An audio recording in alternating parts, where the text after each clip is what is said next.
So everybody practice with me. You guys got it loaded? Practice one time so that it sticks. Okay. In this case, 147, the series that has 1121 images.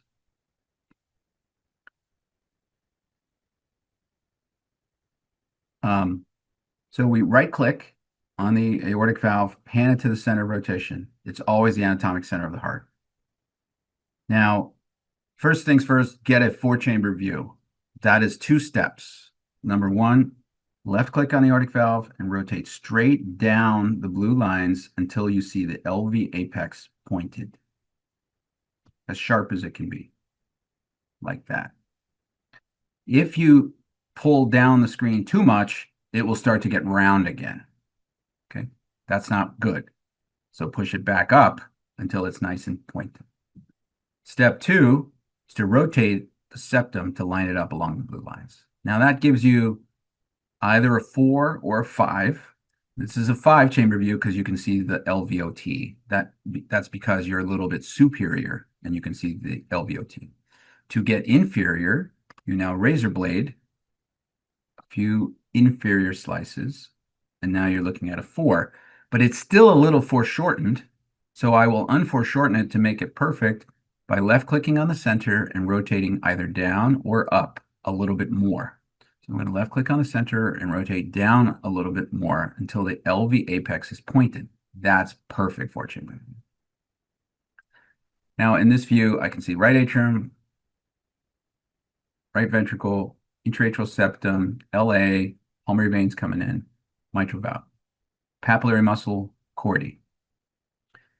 A little bit of the LVOT is imaged here. You can play it in this view if you want to and look for wall motion abnormalities.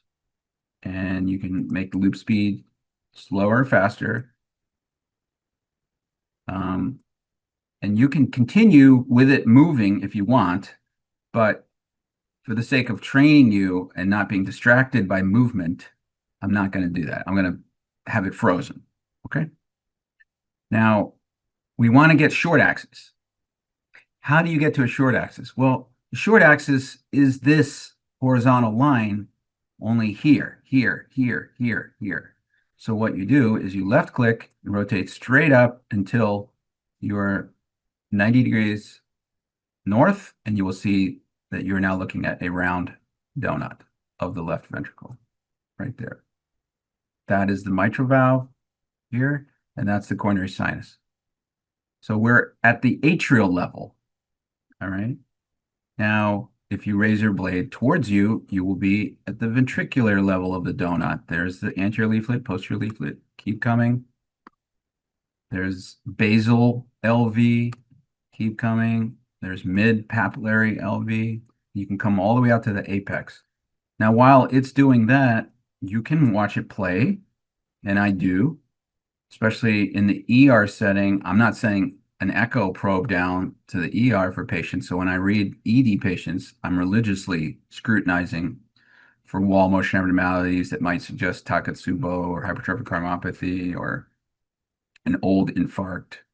So watch it play, cut through these slices. You're not going to miss any wall motion abnormalities if you do this slowly because every single slice is imaged. It's not like echo where you only get 1 or 2 short axis slices.